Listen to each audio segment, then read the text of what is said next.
শ্রী শ্রী নাম চিন্তামণি কিরণ কণিকা অষ্টাদশ প্রকাশ।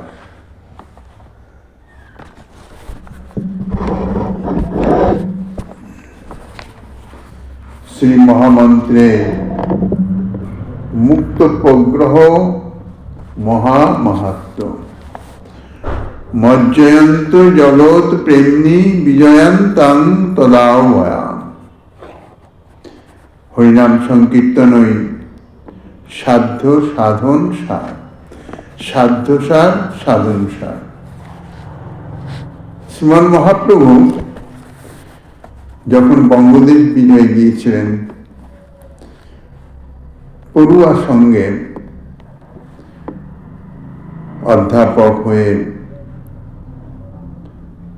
তখন শ্রীমান মহাপ্রভু স্বয়ং শ্রীমুখে তপন মিশ্রকে বলেছিলেন, অতএব কলিযুগে নামযজ্ঞ সার, আর কোন ধর্ম করিলে নাহি হয় পার।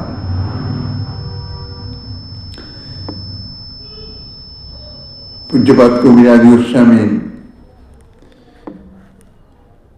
আদিলীলার 16 পরিচ্ছেদের পঞ্চদশ পয়ালে এবং শ্রীমদ্ ভাগবতের দ্বাদশ স্কন্ধের 3য় অধ্যায়ের 52 শ্লোকে এই প্রমাণ উদ্ধৃত হয়েছে। কলিযুগে নামযজ্ঞ সার, কলিযুগের যুগধর্মই হইতেছে হরিনাম সংকীর্তন, তাহাকেই সার বলেছেন। তৎসমস্ত ধর্মের সার ধর্ম এই কলিযুগে চরম এবং পরম সাধ্য বস্তু প্রাপ্তির নিমিত্ত, তা হইতেছে নাম যজ্ঞ, অর্থাৎ হরিনাম সংকীর্তন। শুধু যে তাই নয়, সেখানে আরো একটু বলে দিলেন কি না, আর কোন ধর্ম কইলে নাহি হয় পার। ধর্ম আচরণ উদ্দেশ্য কি? অনাদিকাল থেকে জীব যে বহির্মুখতা দোষে দোষী হয়ে এই সংসারে আবাগমন অর্থাৎ যাওয়া আসা, জন্ম মৃত্যু, ইহাতেই চক্রবৎ পরিবর্তনতে, জন্ম হলে প্রারব্ধ ভোগ করে মৃত্যু হচ্ছে, মৃত্যু হলে আবার কর্মফল ভোগের নিমিত্ত জন্ম হচ্ছে। আর এই জন্ম মৃত্যুর আবর্তে প্রাকৃত দেহ ধারণ করে তিতাব জ্বালায় জর্জরিত হইতেছে। ধর্ম আচরণের উদ্দেশ্য এই সংসার থেকে মুক্তি, যাহাতে জীব স্বরূপে, জীব স্বরূপত শ্রী ভগবানের জীব শক্তির অংশ, তাহার যে স্বরূপানুবন্ধী ধর্ম, তাহা হইতেছে অংশের স্বরূপানুবন্ধী ধর্ম, অংশীর সেবা। অর্থাৎ জীবের স্বরূপ হয় নিত্য কৃষ্ণ দাস, দাসের যা স্বরূপানুবন্ধ কর্তব্য হচ্ছে শ্রীকৃষ্ণের সেবা। সেই শ্রীকৃষ্ণ সেবা প্রাপ্তির নিমিত্ত তাহাকে সংসার বন্ধন থেকে মুক্ত হয়ে শ্রীকৃষ্ণ পাদ পদ্মে পৌঁছাতে হবে। এই সংসারকে বলা হয়েছে ভবসাগর। এই সংসারের পারে যেতে হবে, অর্থাৎ সংসার বন্ধন সসুখ ভোগ বাসনা। এই সসুখ ভোগ বাসনা অনাদিকাল থেকেই জীবের মধ্যে বিরাজিত হয়ে নানাবিধ কর্মের ফলে তাহা উত্তরোত্তর বৃদ্ধি প্রাপ্ত হইতেছে, যার ফলে তাহাকে বারবার এই জন্ম মৃত্যুর চক্রে আবর্তিত হতে হচ্ছে। 84 লক্ষ জনিতে এই কর্মফল ভোগ সে করিতেছে। ভগবান কৃপা করে করুণাময় প্রভু তাহাকে উদ্ধারের নিমিত্ত অর্থাৎ তাহার স্বরূপানুবন্ধী কর্তব্য সেই ভগবৎ পাদপদ্ম সেবা প্রাপ্তির নিমিত্ত মনুষ্য জন্ম মনুষ্য দেহ প্রদান করেন, যাহাকে বলা হয়েছে অতীব দুর্লভ। একমাত্র এই মনুষ্য দেহে এই ভূলোকে ধর্ম আচরণ করে সে এই ভবসাগরের পারে অর্থাৎ স্বরূপানুবন্ধী কর্তব্যে স্থিত হতে পারে বা স্বরূপানুবন্ধী কর্তব্য সেই সেবা ভগবৎ সেবা প্রাপ্ত হতে পারে। চারটি যুগ আছে, সত্য, ত্রেতা, দ্বাপর, কলি। প্রত্যেক যুগের যুগ ধর্ম ভিন্ন ভিন্ন। প্রতি যুগের জীবের যে অবস্থান, জীব শরীরের অবস্থান, তাহার সময়ও ভিন্ন ভিন্ন। সত্য, ত্রেতা, দ্বাপর, কলির মধ্যে কলিযুগ হচ্ছে সব থেকে নিকৃষ্টতম। এই কলিযুগের কলি মহারাজ তিনি মূর্তিমন্ত অধর্ম, কলহ। কাজে এই কলিযুগে ধর্ম আচরণ করা অত্যন্ত কঠিন। তারপরে এই কলিযুগে যে মনুষ্য দেহ প্রাপ্ত হয়ে জীব আসে তাহা ক্ষণস্থায়ী অর্থাৎ অল্প পরিমাণ সময়।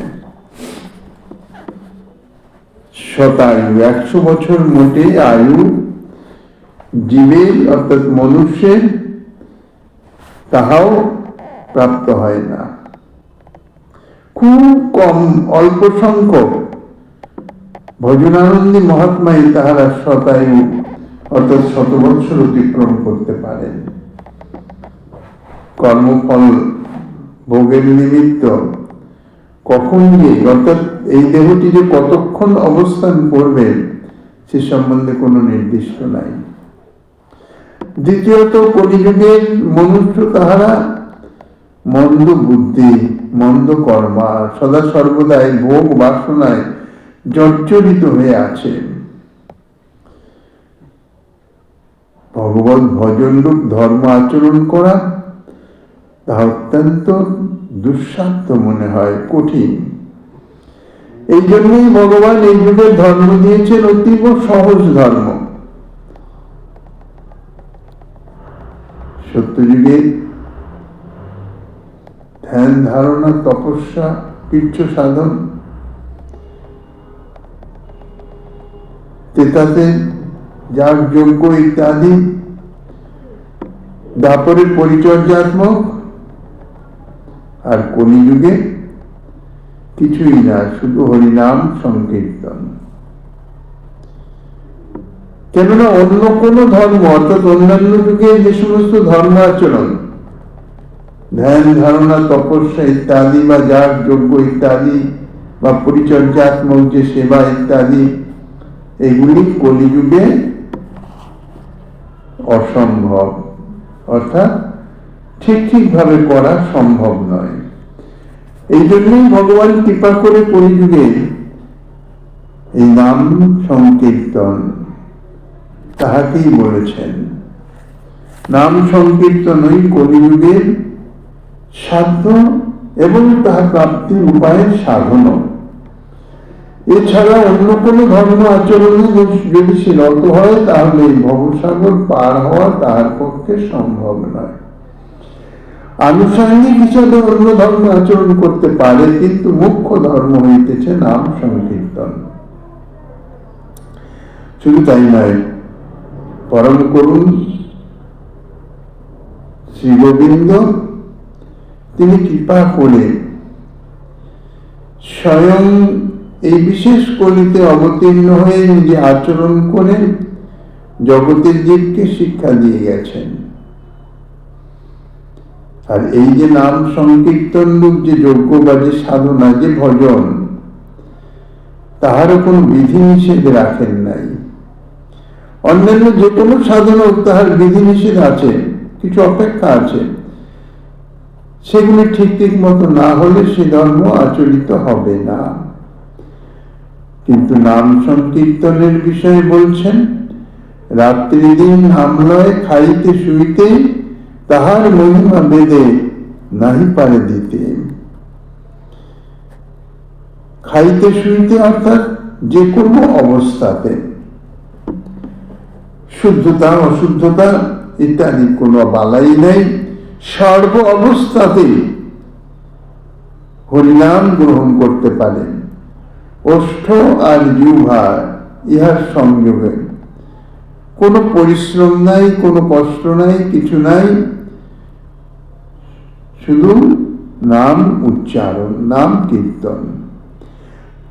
সেই নাম উচ্চারণ বা কীর্তন সম্বন্ধেও কোনো বিধিনিষেধের অপেক্ষা নাই।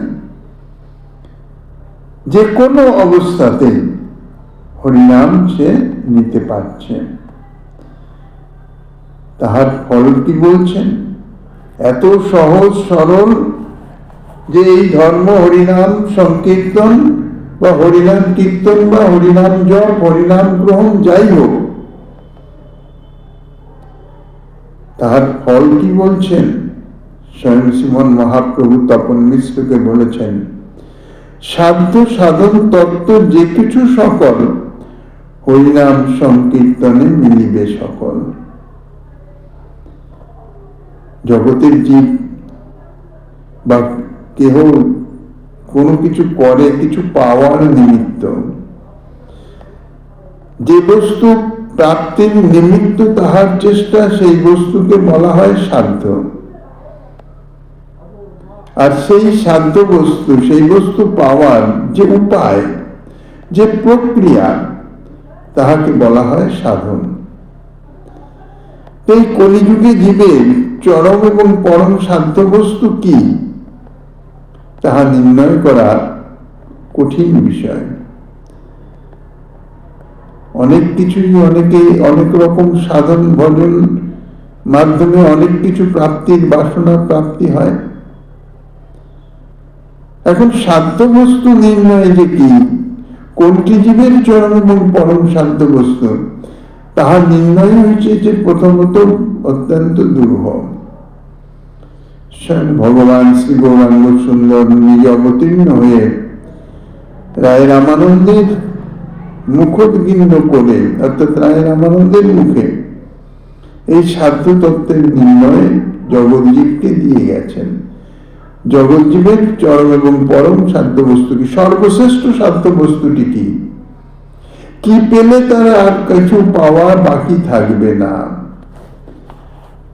আর সেই সাধ্য বস্তু প্রাপ্তি সাধন বাকি। শাস্ত্র অগাধ, শাস্ত্রে বর্ণিত যে পথ মত তাহাও অগাধ। বলতে গেলে শাস্ত্র অনন্ত, কেননা ভগবান স্বয়ং তিনি তো শাস্ত্ররূপে প্রকাশিত। তা তিনি যদি অনন্ত হন, তাহলে শাস্ত্র অনন্ত হতে হবে। তার থেকে যে সার নির্যাস, বিশেষ করে কলি যুগের জীবের নিমিত্ত যে সার নির্যাস, তাহার স্বয়ং শাস্ত্র তিনি প্রকাশ করেছেন। অর্থাৎ স্বয়ং শাস্ত্ররূপী স্বয়ং ভগবান তিনি নিজেই জগৎজীবকে জানিয়ে গেছেন যে এই হরিনাম সংকীর্তনের আশ্রয় যদি নিতে পারো, তাহলে সাধ্য সাধন তত্ত্ব বলে যা কিছু আছে, বলছেন সাধ্য সাধন তত্ত্ব যে কিছু সকল, হরিনাম সংকীর্তনে মিলিবে সকল। একমাত্র এই হরিনাম সংকীর্তনে সমস্তই প্রাপ্ত হওয়া যাবে। অর্থাৎ চরম এবং পরম সাধ্য বস্তু কি, তাহাও জানতে পারবে, এবং এই পরম চরম সাধ্য বস্তু প্রাপ্তির উপায় স্বরূপ যে হরিনাম সংকীর্তন, তাহাও জানতে পারবে। সকলেই অনুভব হবে। প্রমাণস্বরূপ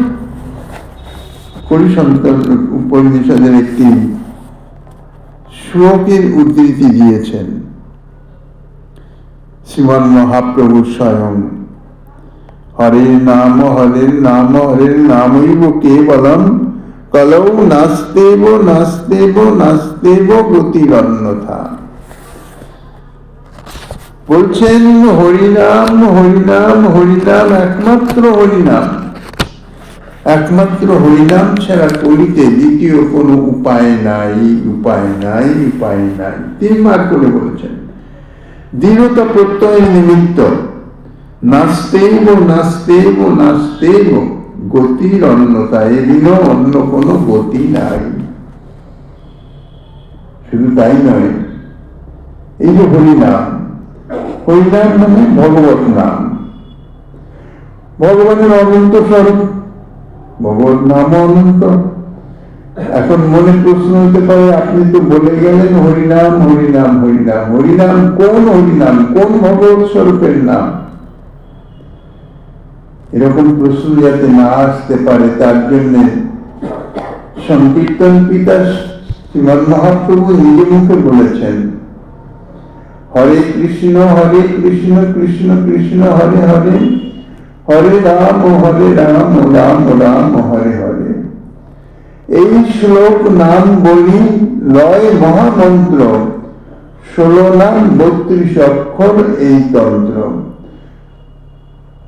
তপন মিশ্রকে বলে দিয়েছিলেন শ্রীমৎ মহাপ্রভু যে এই নাম অর্থাৎ এর মধ্যে 16টি নাম আছে, 2 অক্ষরকারী প্রত্যেকটি নাম, 16টি নাম আছে। এই 16টি নাম, এই হচ্ছে তন্ত্র, এই হচ্ছে মন্ত্র, এই হচ্ছে সব।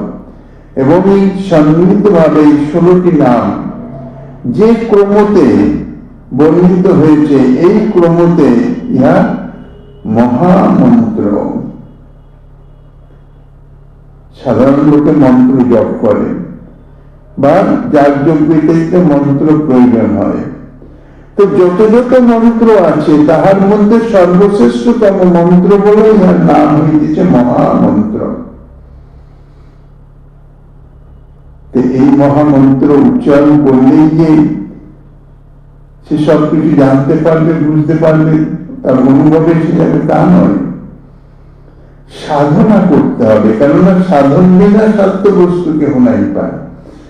তো সেই সাধনটা কি, তাহাও প্রভু বলেছেন তপন মিশ্রকে, সাধিতে সাধিতে যবে প্রেমাঙ্কুর হবে, সাধ্য সাধন তত্ত্ব জানিবাসে তবে। সাধিতে অর্থাৎ সাধন কাকে বলে? কোন একটি বিষয় বা কোন একটি কার্য পুনঃ পুনঃ করার নাম হচ্ছে সাধন। তা হরিনাম, নিরন্তর হরিনাম গ্রহণের কথা বলছেন, অর্থাৎ সদা সর্বদাই খাইতে শুনিতে যথা তথা নাম লয়, ইহাই হচ্ছে সাধন। তো এইভাবে নাম করতে করতে বলছেন যখন প্রেমাঙ্কুর হবে। কি করে বুঝবো কখন প্রেমাঙ্কুর হবে? একবার দুবার নাম করলেই বা প্রেমাঙ্কুর হবে না কেন?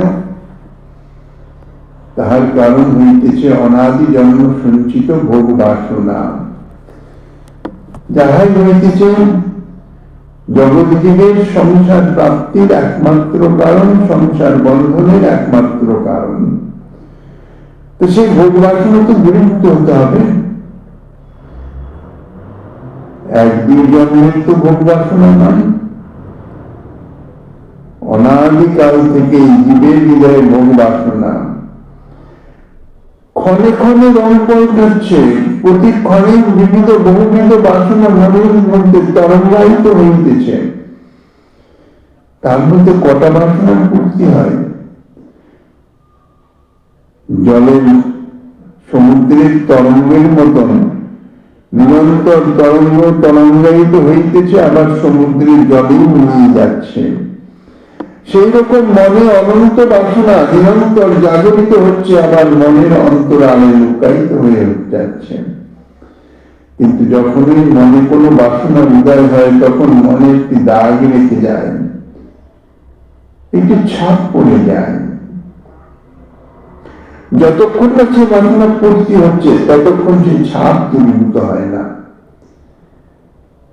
এইরকম অনন্ত জন্মের যে বাসনার সংস্কার, তাহাতে মন বুদ্ধি চিত্ত সমস্ত কলুষিত হয়ে আছে, তাকে পরিষ্কার করতে হবে। তো দীর্ঘদিনের অব্যবহৃত কোনো যদি বাসন পড়ে থাকে, তাহাতে এত ময়লা জন্মে, এত মুখলুষতা হয় যে তাহা মার্জন করতে করতে করতে করতে তবে সেই ময়লা দূরীভূত হয়ে সে স্বস্বরূপে প্রকটিত হয়।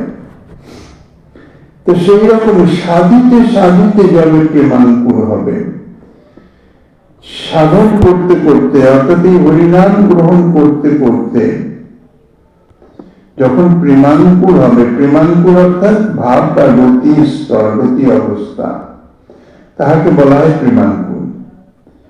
ক্রমটা কিরকম?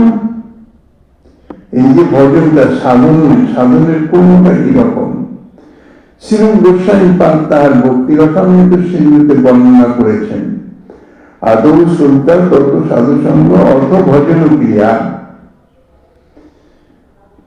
অনর্থ নিবৃত্তি, স্বাদ নিষ্ঠা, রুচি, আসক্তি তথা ভাব ভারতী।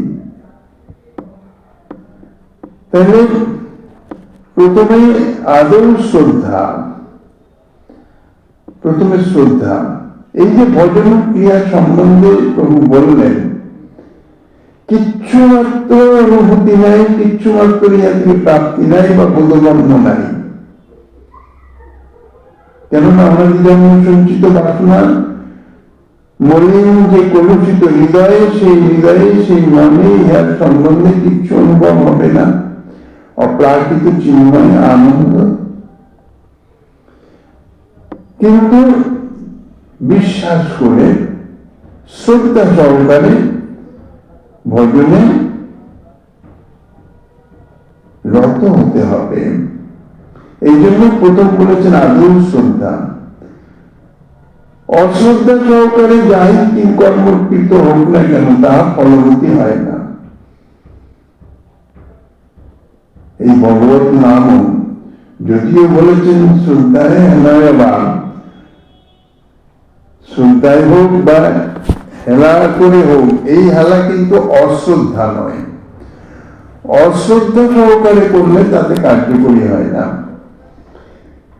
ভগবত ভজনের কথা যদি অশ্রদ্ধা করে, বিরক্তি করে কিছু ভোজন করা হয়, তাহাও অপচয় হয়ে যায়, বদহজম হয়ে যায়, তাহা হজম হয় না।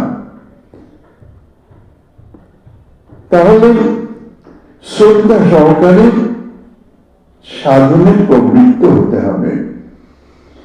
শ্রদ্ধা সহকারে ভগবত নাম গ্রহণরূপী সাধন ধরলাম, তাহাই গ্রহণ করতে করতে ধীরে ধীরে কি হবে, সেই যে শ্রদ্ধা, প্রাথমিক যে শ্রদ্ধা, আর সেই সঙ্গে ভজন করতে গেলে কিভাবে ভজন করব, তাকে উদ্দীপনা, প্রেরণা চাই। তো তার জন্য চাই সাধু সঙ্গ। অর্থাৎ যারা ভজন করেছেন, ভজন করতে করতে আমরা এই স্তরে উঠে গেছেন, প্রেমাঙ্কুর জাহাজের হৃদয়ে প্রকাশিত হয়েছে, তাদৃশ মহতের সঙ্গ, অর্থ সাধু সঙ্গ। সাধু সঙ্গের ফলে কি হবে? ভজনে যে স্পৃহা, যে চাহিদা, অন্তরের চাহিদা বা যে উদ্দীপনা, তাহা বর্জিত হবে, প্রাপ্ত হতে থাকবে। সাধু সঙ্গের মাধ্যমে শ্রদ্ধা সহকারে হরিনাম কীর্তন করতে করতে তখন গুরু পাদাশ্রয়, কিভাবে হরিনাম করব, শুধু হরিনাম নয়, এছাড়া দৈনন্দিন দিনচর্যা, আমার কি করণীয়, কি অকরণীয়, কিভাবে ভজন সাধন করা যাবে, এই সমস্ত কিছু জানবার নিমিত্ত শ্রী গুরু পাদাশ্রয়ের অপেক্ষা আছে।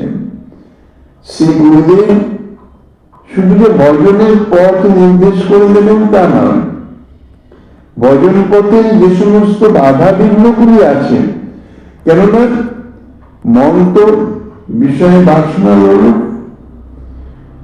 প্রতি মুহূর্তে বিষয় ভোগের দিকে মনকে আকর্ষণ করছেন। সেই বিষয় আকর্ষণ অর্থাৎ ভোগাকর্ষণ, ভোগাসক্তি থেকে রক্ষা করবার কর্তা হইতেছেন শ্রী গুরুদেব। এই জন্য গুরু পাদাশ্রয়। পাদাশ্রয় অর্থাৎ গুরুচরণে নিজেকে সমর্পণ করে দেওয়া। শ্রী গুরুদেব তারা নিজের শিষ্য বলে অঙ্গীকার করবেন, নিজাশ্রিত জন এই চিন্তা করে বা এই অনুভব করে তিনি তাহাকে আশ্রয় প্রদান করবেন, অর্থাৎ গ্রহণ করবেন, তার ভালো মন্দ সমস্ত কিছু দায়িত্ব নিবেন। যদি নাকি শিষ্য যথার্থ গুরু পাদাশ্রয় করেন, অর্থাৎ গুরুদেবের চরণে নিজেকে সম্পূর্ণরূপে সমর্পণ করে দেন, নিজের বলতে নিজের যে অহং, সেই অহংকে গুরুদেবের চরণে সমর্পণ করে দেন, তাহলেই গুরু পাদাশ্রয় সার্থক হয়। তখন গুরুদেবের যে কৃপা শক্তি, সেই কৃপা শক্তিটি তার মধ্যে ধৃত হয়, অর্থাৎ সে কৃপা শক্তিটি গ্রহণ করে সেই কৃপা শক্তির সাহায্যে ভজনে রত হতে পারে। এইভাবে ভজন করতে করতে সে উদ্দেশ্য কি? অনাদি জন্ম সঞ্চিত যে ভোগ বাসনা, যাহাকে বলা হয় ভজন বিঘ্নকারী, অনর্থ, এই ভজন ক্রিয়া করতে করতে ধীরে ধীরে অনর্থ নিবৃত্তি, অর্থাৎ অনাদি জন্মের যে ভোগ বাসনা তাহা ক্ষয় হতে থাকে। যত যত ক্ষয় হচ্ছে তত তত অনর্থ নিবৃত্তি হচ্ছে। যখন সম্যক রূপে বাসনা ক্ষয় হয়ে যাবে, প্রাকৃত অর্থাৎ মন বুদ্ধি চিত্ত তখন প্রাকৃত ত্রিগুণ থেকে ত্রিগুণাতীত হয়ে যাবে, অনর্থের সম্যক নিবৃত্তি হয়ে যাবে। প্রাকৃত জগতের ভোগ বাসনা তাহাকে আর বিন্দুমাত্র আকৃষ্ট করতে পারবে না। তারপর তার এই যে ভজনে এতদিন যে ভজন, অর্থাৎ হরিনাম সংকীর্তন রূপ যে ভজন, সেই ভজনে এতদিন শ্রীগুরু কৃপা শক্তিতে শুধু সেই ভজন ক্রিয়া করে গেছে, তাহার বিনিময়ে কিছু রস আস্বাদন সে পায় নাই, আস্বাদন তার হয় নাই। কেননা তার মন বুদ্ধি চিত্ত তাহা তো প্রাকৃত ছিল। প্রাকৃত মন বুদ্ধি চিত্তের যে অপ্রাকৃত হরিনামের রস আস্বাদন তো অসম্ভব। তো অনর্থ নিবৃত্ত হয়ে তাহা শুদ্ধ হলো। সেই শুদ্ধ চিত্তে সেই যে ভজনের যে রস আস্বাদন তাহা শুরু হয়। তাহার সূচনা হচ্ছে নিষ্ঠা নামক স্তর দিয়ে। ভজনে তখন নিষ্ঠা আসে। এতদিন পর্যন্ত যে ভজন ক্রিয়া হয়েছে তা হচ্ছে অনিষ্ঠিতা ভজন ক্রিয়া, করতে হয় তাই করিতেছি, নিজের মন্তরের একান্ত আগ্রহ নয়, কিছুটা বাধ্যকতামূলক, এটা আমাকে করতে হবে, শ্রী গুরুদেব বলেছেন আমাকে করতে হবে তাই করে যাচ্ছি। এই যে ভজন ক্রিয়া, ইহাকে বলা হয় অনিষ্ঠিতা ভজন ক্রিয়া। চিত্তশুদ্ধ হলে তখন সেই বস্তুটির যখন রস আস্বাদন হচ্ছে, একটু একটু অল্প অল্প মনটা চাইছে তখন যে না আরেকটু হরিনাম করি, তখন হরিনাম না করতে পারলে যেন ভালো লাগছে না, ঠিক নিষ্ঠা নামক স্তর, নিষ্ঠা এসে উপস্থিত হয়। নিষ্ঠার পরেই আসে আসক্তি, নিষ্ঠা তারপরে রুচি, রুচির পরে আসে আসক্তি। তখন ভজনে আসক্তি, ভজন আর ছাড়তে পারে না সে।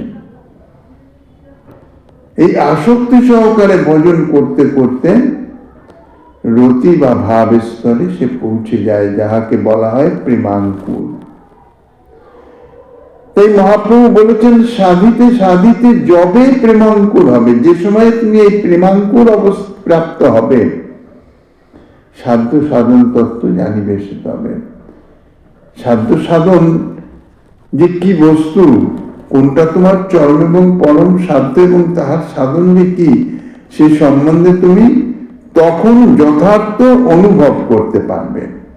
এখন তো আমি তোমায় বলে দিলাম, তুমি জেনে নিলে, বুঝে নিলে, এই পর্যন্ত। এটা তো জানা হলো না। জানা অর্থাৎ অন্তরের অনুভব।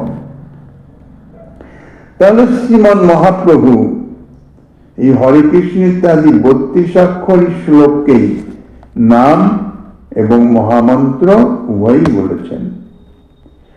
উভয়ার্থ এক প্রয়োগ বা উভয়ার্থ প্রযোজক তত্ত্ব বা শব্দকে তন্ত্র বলা হয়। উভয়ার্থ এক প্রয়োগ বা উভয়ার্থ প্রযোজক যে তত্ত্ব বা যে শব্দ, তাকে বলা হয় তন্ত্র।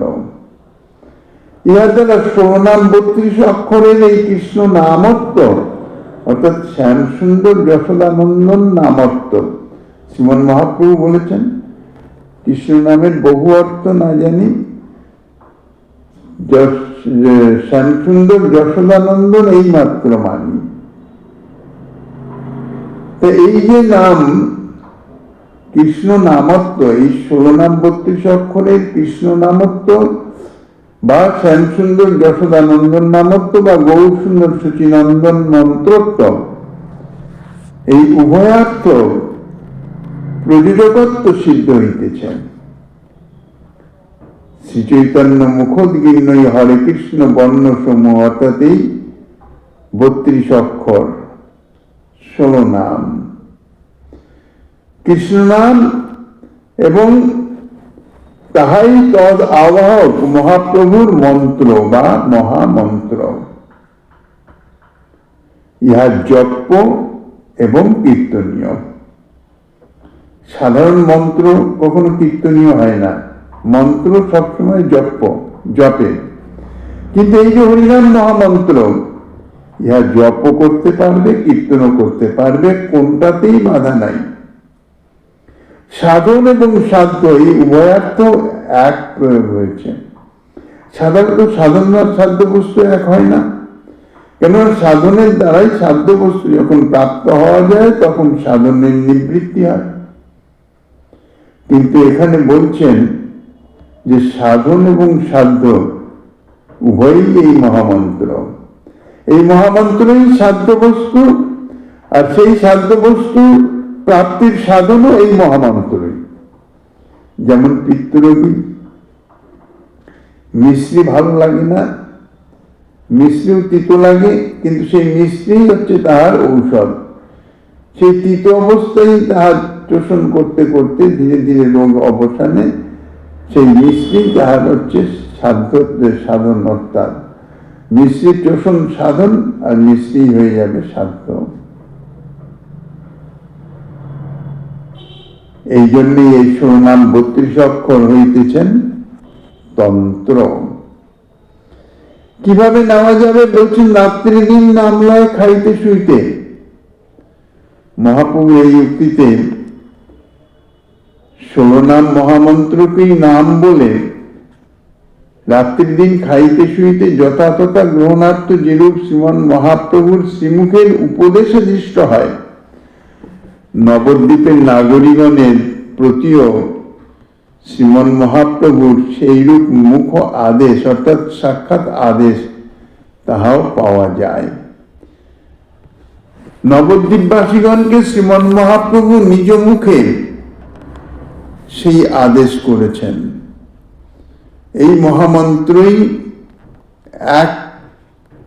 একীভূত হয়ে অর্থাৎ এই 16 নাম একসঙ্গে, ইহাই হচ্ছে নাম, ইহাই হচ্ছে মহামন্ত্র, ইহাই হচ্ছে জপ।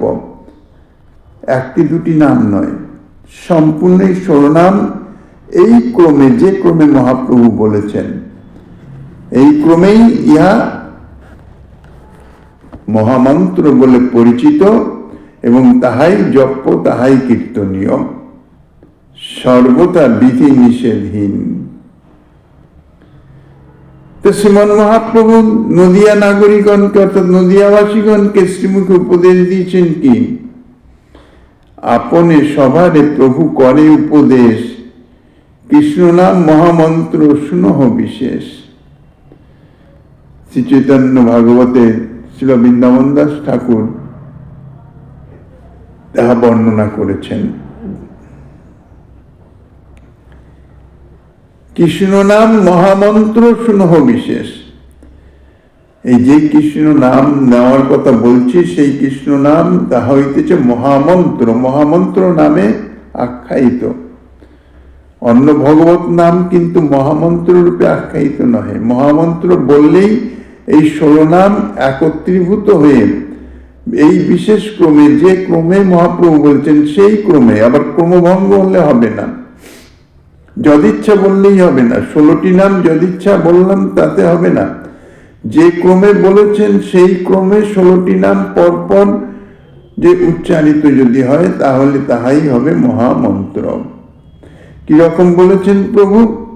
হরে কৃষ্ণ কৃষ্ণ কৃষ্ণ হরে হরে, হরে রাম রাম রাম হরে হরে।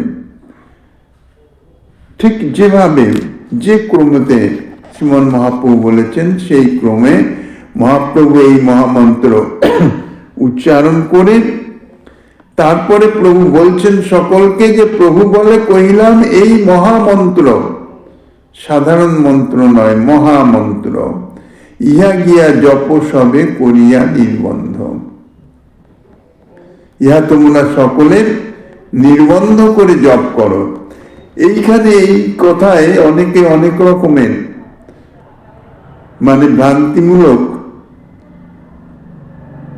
কথা প্রকাশ করেন, যে মহাপ্রভু ইহা নির্বন্ধ করে অর্থাৎ সংখ্যা রেখে জপ করতে বলেছেন। নির্বন্ধ বলতে সংখ্যা রেখে জপ উচ্চারণ করতে বলেন নাই। কেন মহাপ্রভু জপ বলেছেন? জপ 3 রকমের আছে, বাচিক, উপাংশু আর মানসিক। কাজে জপ বললে বাচিক, বাচিক মানে উচ্চারণ, সেটাও পর্যায়ে, তার এই জপের পর্যায়ে পড়ে। কাজে মহাপ্রভু জপ বলতে যে শুধুমাত্র মানসিক জপের কথা বলেছেন তাহা নয়, আর নির্বন্ধ বলতে সংখ্যা রেখে যে শুধু তাহা নয়। নির্বন্ধ শব্দের অর্থ বিশেষভাবে, অর্থাৎ বিশেষ যত্নের সহিত, আদরের সহিত ইহাও বুঝায়। তাই মহাপ্রভু বলছেন ইহা গিয়া জপ সবে করিয়া নির্বন্ধ। সকলে বিশেষ করণীয়, অবশ্য কর্তব্য রূপে আদরের সঙ্গে তোমরা ইহা জপ করো। জপ যেভাবে খুশি করো, বাচিক করো, মানসিক করো, উপাংশু করো, কোনো বিধিনিষেধ নাই। এই জন্য জপ শব্দটি দিয়েছেন। জপ বলতে শুধু যে মানসিক জপ করে যাবে বা হরিনাম মালাতে জপ করে যাবে তাহা নয়। তাহলে কি হবে? বলছেন ইহা হইতে সর্বসিদ্ধি হইবে সবার। যদি এই মহামন্ত্র তোমরা জপ করো নির্বন্ধ করে, অর্থাৎ আমাদের করতেই হবে, অবশ্য করণীয়, তাহলে সমস্ত সিদ্ধি হবে। সর্বসিদ্ধি কি জড়জাগতিক কি পারমার্থিক, যা তোমরা কামনা করো, যা তোমরা চাও, সব প্রাপ্ত হবে। ইহা কিন্তু পরীক্ষিত সত্য। জড়জাগতিক লাভ, পূজা, প্রতিষ্ঠা ইত্যাদি যদি প্রাপ্তির বাসনা হয়, সেই বাসনা নিয়ে যদি কেউ হরিনাম মহামন্ত্র জপ করেন অবশ্যই প্রাপ্ত হবেন, বিন্দুমাত্র সন্দেহ নেই। সর্বসিদ্ধি বলতে সমস্ত কিছু। তা প্রাকৃতিক জগতে প্রাকৃত ভোগবাসনার লোলুপ বিষয়াবিষ্ট মন বুদ্ধি, মনের মধ্যে অনন্ত কামনা বিরাজমান, সেই অবস্থায় হরিনাম করতে থাকলে সেই কামনার পূর্তিও হতে থাকে। সেই সঙ্গে সঙ্গে অপ্রাকৃত